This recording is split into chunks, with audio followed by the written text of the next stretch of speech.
Mic check.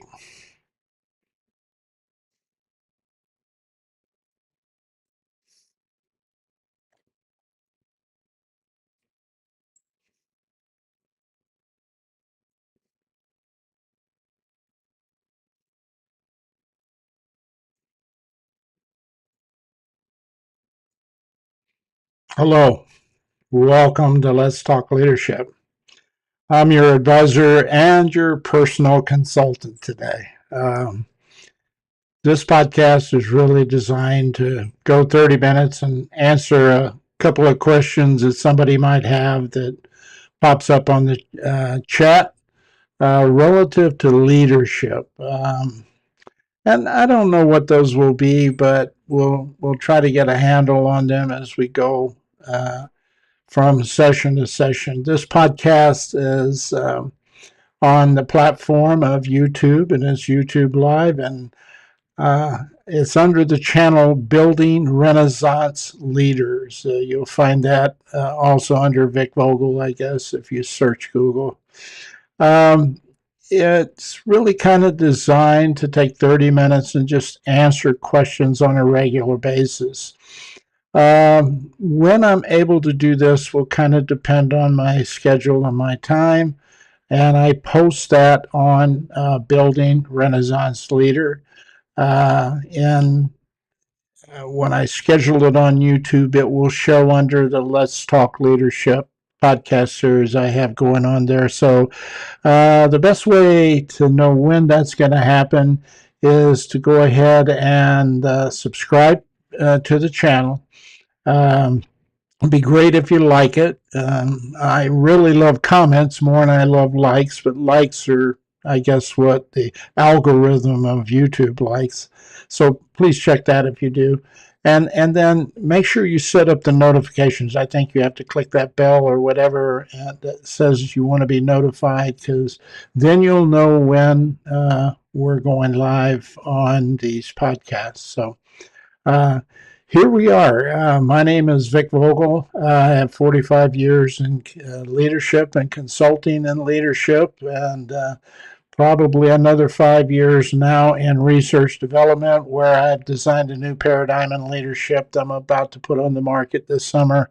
For anybody who's interested, it's called the Renaissance Leadership Odyssey. And it's basically saying the paradigm we're using today isn't delivering high quality leadership like we would hope. It's not necessarily that the stuff we're teaching out there is bad, so don't get excited if you're a coach or mentor. But how we do that is the biggest change that Renaissance Leadership Odyssey is putting forth. Actually, some of the stuff we're putting out there is really pretty good. But we need to change how we go about the business of correcting leaders and or training and developing leaders and helping them to become more effective for the upcoming decade or two, which has a lot of challenges to it. Stress, time, threats like AI can be perceived as a help or a threat. There's a lot to be resolved, and we just really haven't spent the time it takes to get leaders ready for that kind of world. So if you happen to be out there and you have a question, please get on the chat here. Go ahead and ask your question. Or if you're just listening to what I have to say while I'm talking during waiting on people to ask questions, at least jump on there and say who you are and where you're from and that you're engaged in here. This is something that's going to build over time. I'm not trying to build likes, so this is something I'm going to throw out there and see if it's worth the time and the energy to spend on it. If it isn't, then I'll stop it. But my big deal is to try to reach people who struggle with leadership, haven't had a chance to have leadership development, and they get an opportunity to ask questions or tell me some of the things they like to see me do future podcasts on that may help them. I'm sorry. And this isn't restricted to leaders. I mean, if you're an employee out there and you're struggling with your leader or the organization, and their leadership focus, you're welcome to jump on and ask a question too. Just, try not to uh, uh, give away your information so that people, we want to be able to protect you. We don't. Companies do troll these social media platforms, so you want to be careful what you say. And sometimes, if you're in a situation where that's an issue, now if it's not, you don't mind, feel free. Also, if I have a thing called the community over in YouTube, and you can go over there and ask questions also. Sometimes I bring up information out of the community and do podcasts from the questions I get from there, or questions I get on LinkedIn, or questions I get on Instagram or Facebook or wherever else I happen to be posted around these. I'm almost lost track. There's so many. I'm TikTok, all that stuff. Uh, However, uh, I want you to feel comfortable in coming on and asking your question, but it's also aimed at people like small businesses. Small businesses really don't necessarily get the opportunity to experience the same um, consulting and expertise that larger corporations get. I know when I was consulting over my 15 years, it was mostly with billion-dollar international and domestic corporations, and multi-billion dollars for that matter. Um, and when it came to the cost of leadership development, the companies were funding that as part of developing a whole leadership group, or some senior leaders with key positions and things like that. Those kinds of projects are normally on site, and they're normally working with the individual on a consistent basis, working with them in their actual working environment, coaching with them outside of that environment, helping them kind of pick and choose the right approach to certain things at certain times. And you're actually pretty much embedded in the organization working with them. You can imagine, I'm not going to quote fees, but I will tell you it went into the thousands of dollars a week for me to be in there and do the work I was doing in some of these companies.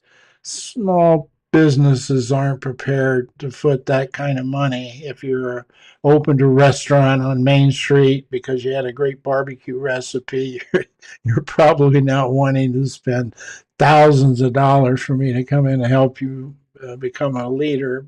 Although you are a leader, I mean, you've hired 5 or 6 people. Even if it's a small business, you've hired 5 or 6 people, a couple of cooks, a couple of waiters or waitresses, a hostess maybe. If it's a sit-down restaurant, or just an open pub or something like that, or if you happen to put together a candle shop and there's you and 2 other people, or some coffee shops I know that I like. They opened up with like initially 4 or 5 employees themselves. The problem is you can't be the barista and run the business and market it. You can't do all that yourself without significant burnout. So at some point you're going to hire people. When you do, you have to assume a leadership role, and it's pretty safe to assume many of those people don't engage in leadership development. Then and that might work for a while, until you're all of a sudden you're feeling a sense of success and you're getting pushed to open a restaurant in another town, and then another restaurant, and the next thing you know you have a chain of 5 restaurants in the region, and you have 300 employees. And now you're not only are you a leader, but you now have to hire other leaders to help you run your restaurants and keep them successful and on track. And then you may be scaling up from there. I mean, if you choose to stay there and that makes your lifestyle great, that's fine. A lot of times people move on up the ladder from there, and next thing you know, you've got a major chain on your hands. These are things that those small business leaders in the beginning normally don't take the time, nor do they have the money to spend on leadership programs. It's one of the advantages, I think, of social media is that we can reach out. Um, but I have a problem if we do it just like this. I mean, uh, you can do certain things via a podcast. This is why I chose the podcast as a method for kind of getting my information and being available to help people because at least I have visual contact with somebody. Most of the time, when I'm discussing something down the road, if somebody answers, if I answer something and they like what they hear and they kind of want to continue some sort of relationship, we don't do it over a chat program. I require that we get engaged on the video conferencing side, and that helps because that provides some of the nonverbal communication that allows you to validate a lot of things when you're trying to communicate with somebody. Um, so because you can't do that through chatting all the time, uh, or responding or doing comments. I mean, I love comments. Don't get me wrong. I would much rather have a comment than a like any day of the week, because I understand why you like something or why you disagree with it. And as long as you've got some evidence and some experience to back up your perspective, I'm open to listening to anybody because I've changed my mind a lot of times in my lifetime and career. And that's important that you have that communication flow. And those challenges and those differences of opinions that allow you to grow and how you see things. I mean, every time I see another podcast I like, saw one the other day with Daniel Goleman that I'm going to recommend. So on these programs here and the other podcasts I have, which are the Renaissance Leadership Odyssey podcast, I do one of those once a month where I go into depth on a particular topic area that I think leaders will need to understand and know to be successful down the road. Sometimes I have another series where I might bring a guest in to help also enhance and give us a different perspective. Or I might, in the future here, I'm hoping to find other podcasters who might want to come on with me or have me on their show, in which case all of those will be produced under the guest podcast that I do. And then I have what's called a question and answer in depth series. And that's a little different than what I'm doing here because what I do is I on that one podcast I do, say for the month of May or June coming up, I wait a couple of weeks. So if I have questions and comments or wherever I get some questions from, then I will come back and do a more in depth review of what I talked about before by answering those questions and trying to enhance that podcast I did during the month. So that's a kind of a different question. And this one is just more of a light-hearted question period, if you will, where people can jump on here and say, hey, look, how do you get started as a leader? What's important to be a leader? Why is leadership important? Well, name me one organization where you don't have leaders. There are a lot more workers and followers than there are leaders, and that's by design. Not everybody wants to be a leader. Many people just want to do their job and then go home to their family, and that's how they enjoy their life. And as they sustain, of course, they want to grow and they want to feel valued and all of those kinds of things that you need to make your employees feel to keep them effective. And but not everybody wants to be a leader. A lot of people want to be leaders. And I learned this back, well, I think it was about the mid 1990s. Um, we had a trend going then. I can remember as plain as day. Somebody wrote an article in it, It had to do with flattening the company, flattening the organization, taking the pyramid and flattening it down. And basically, what happened was you were eliminating much of the middle management in there that they thought were the problem. And then what would happen is we take that decision making power and take it down to the employees, and which, you know, yeah, I guess their thought process was employees would feel more valued, more important, etc. But there was a couple of things that went wrong with that process. First of all, there wasn't a lot of work uh, put into the thought process about how employees feel about that. So one of the bumps in the road, so to speak, as we go down that path was they didn't want that responsibility. That wasn't what they were telling those leaders at the time they were displeased with. They didn't want more responsibility. They didn't want to lead.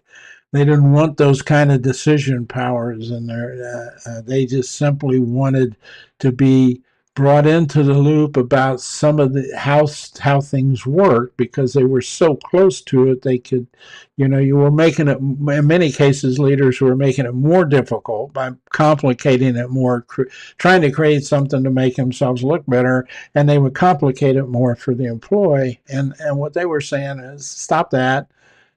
We got a better handle on this than most of the leaders do. Engage us in that, and we'll tell you whether it makes sense or not.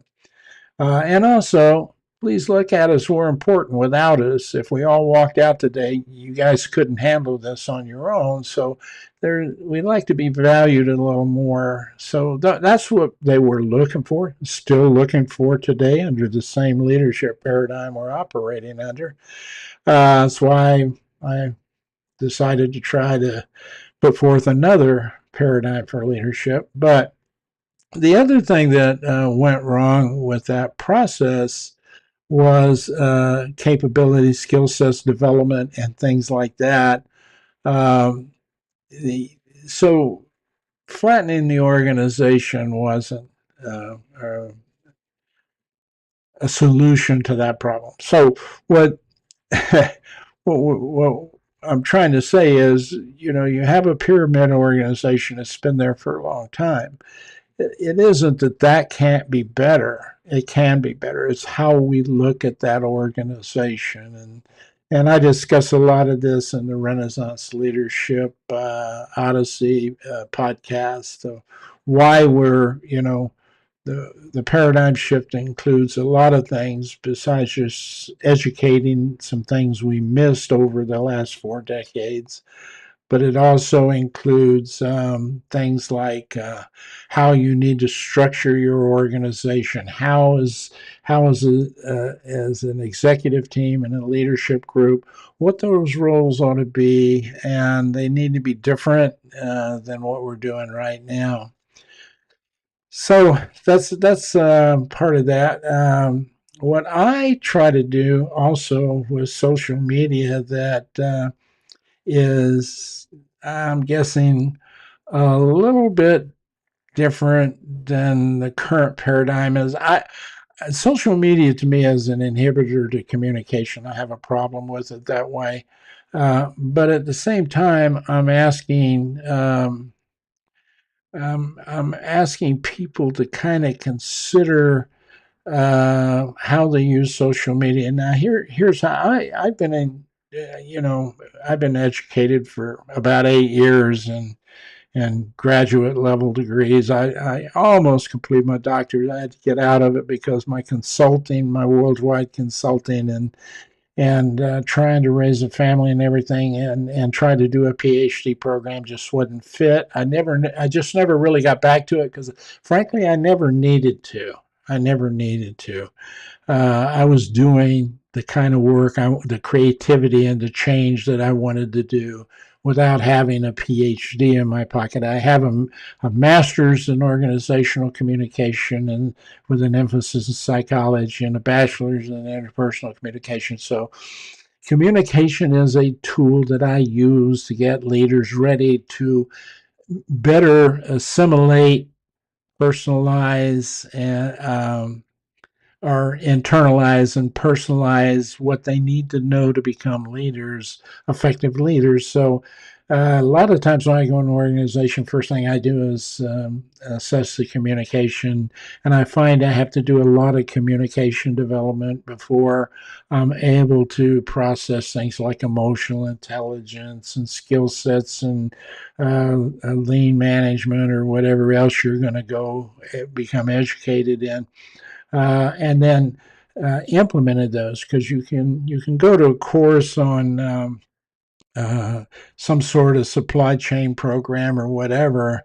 Uh, but there's two parts of that. That's the technical processes and all the things that are associated with supply chain management, um, or blockchain now, I guess, today.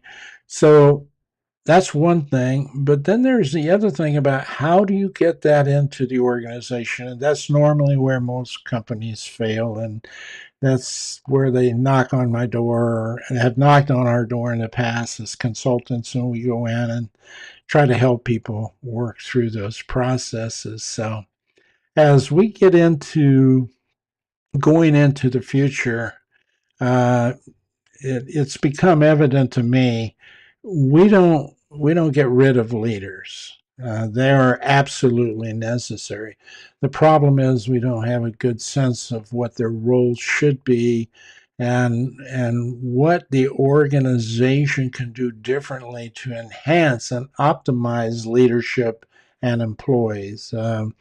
Right now we're kind of stuck in a pattern we've been in for about 4 decades when it comes to leadership development. And frankly, what we did is we outsourced that, and that kind of became monetized. In other words, companies picked it up and they started designing their own little programs to sell you, as opposed to coming in and helping you design programs that were customized and built right for you.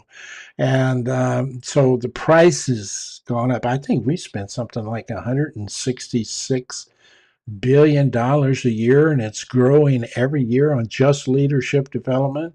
And there's a lot of research out there to say that only 25% of that gets transferred into behavior change at the working level, the hourly employee level, or 25% has some sort of impact on the organization. And that's where you send your leaders out to various training programs that are out there now all around the world. You can find a host. I mean, if last time I Googled leadership development, I think I got 8 million, or maybe it was billion. I don't know. It was a huge amount of resources. But yet here we are today, where if you look at the data from Gallup and Pew and DDI and Harvard and all those kind of, they're saying only 25 to 30% of our employee workforce are anxiously or actively engaged in their work. That means 70% aren't.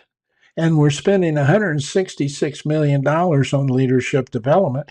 What should those leaders be doing? It certainly should be something that impacts those employees, shouldn't it? We would think it would be, since that's their primary role. And that's also one of the problems. We've tended to uh, create roles for leaders like director of marketing, and that director of marketing is focused on getting marketing done through people, and they're not really tied with the rest of the organization in many ways until budget time, and then it's a big fight. It's conflict, and so that's another point of difference between the Renaissance Leadership Odyssey program and the current paradigm. How you look at your leadership role, how you look at your organization in general, and its purpose and its center. Because many companies, I've gone in and asked boards of director meetings. I've sat down with the senior staff and boards when I first was brought into a major contract. And the first question I have is, why are you in business? Well, to satisfy shareholder equity, that kind of thing. And I'm going, well, aren't there a lot of other businesses you could be in that would be better than what you're in? Why are you in this business? And and that stumped them. And it actually divided the board and the executives amongst themselves. They were debating about, this issue. Is it about money? Is it about doing this work we do? The need and all that kind of stuff. I mean, it became, I have to stop it. I have to say, well, we need to do some work up here and figure this out before we even start going down into the organization. So those are the kind of things you run into as a consultant over years and years. Companies and companies that tell you we needed to change. We now need to change. Maybe we didn't need to change as fast or as different or exaggerated as maybe what we do today, because now we have things like AI who can change the whole scope of everything overnight.